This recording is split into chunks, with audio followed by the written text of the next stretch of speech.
Pozdrav i dobrodošli u novi video. U ovom videu pokazat ću vam kako da razlikujete jestivi medvjeđi luk od kozlaca i mrazovca koji su otrovni. Najprije ću vam pokazati kako izgleda medvjeđi luk, zatim kako izgleda kozlac i na kraju kako izgleda mrazovac. Ovo je dakle medvjeđi luk.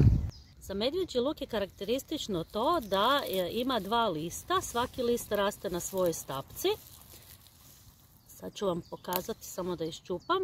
Malo se otrglo, ali evo vidi se da su ovdje bili spojeni. Dakle, jedan list, drugi list i kad počne rasti cvijet, on će imati isto svoju stapku. Jedan list je u početku uvijek veći, zato što najprije raste jedan list pa drugi, kasnije će ga i drugi uhvatiti.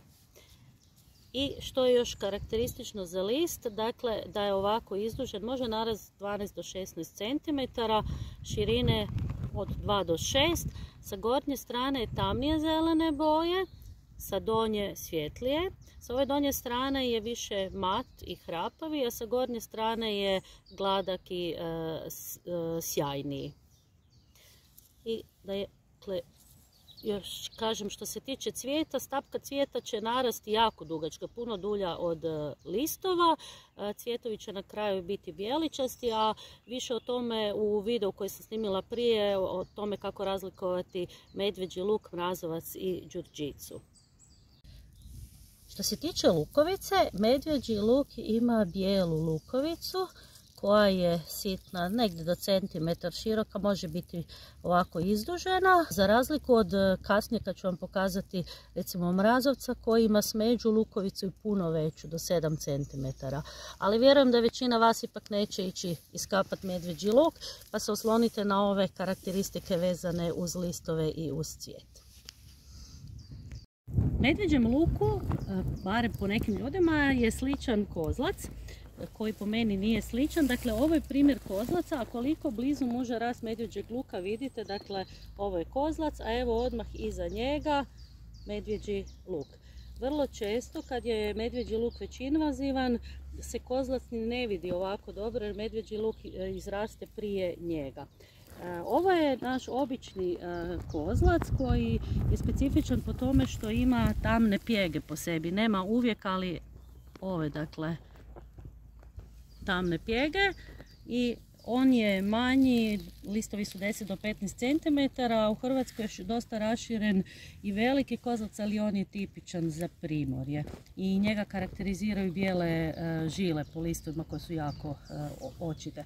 Znači, kozlac ima ovakav list koji je ovdje razdvojen, dugoljast je, ali mislim, evo kad ih pokažemo zajedno, da je razlika između lista kozlaca i medvjeđeg luka više nego očita.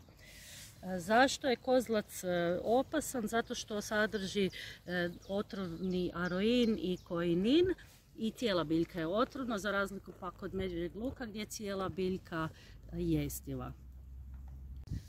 Što se tiče gomolja, kozlac ima gomolj dosta duboko, treba će vam motika da ga otkopate i karakteristično za njega je da je bijele boje, ali ovako zadebljao. Se vidi na kameri. Ako se sjećate, medvjeđi luk ima ravan, a kozlac ima ovako zadebljao.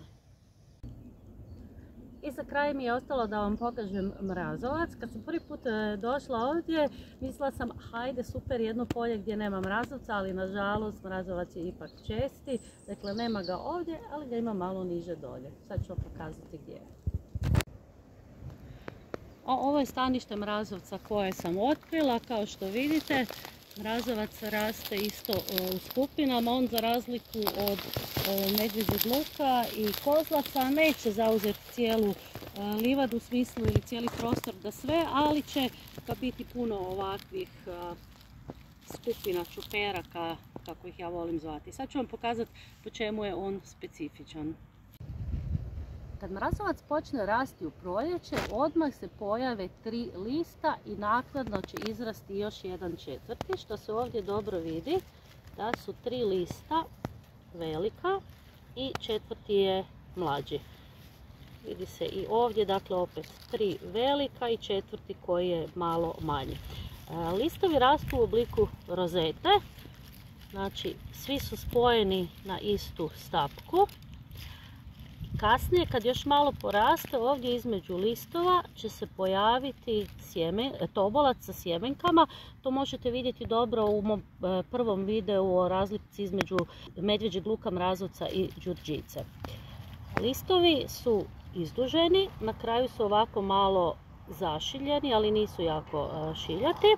Narast će do 60 cm, tamno zeleni su, glatki su, dosta su čvrsti i kad se formira tobolac i sjemenka, listovi će nestati negdje do ljeta, a onda će se u kolovozu, ovisno o klimatskom podneblju, početi pojavljivati cvjetovi.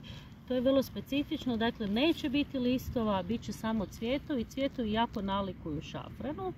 Stavit ću sliku da vidite, prošle godine sam slikala kako to izgleda.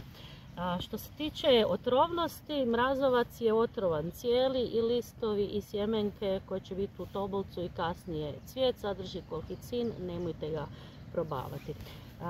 Mrazovac isto ima lukovicu i sad ću ju skopati da vam pokažem.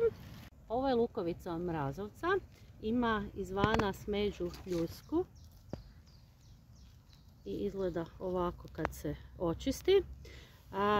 Raste dosta je duboko zakopana, pogledajte koliko sam rupu morala iskopati da bi izvadila, tako da predlažem da se, kao i u slučaju kozlaca, za razlikovanje od srijebuša oslonite na ove dijelove biljke koji su iznad zemlje. Nadam se da vam je video bio koristan. To je sve za ovaj put. Pozdrav do sljedećeg videa.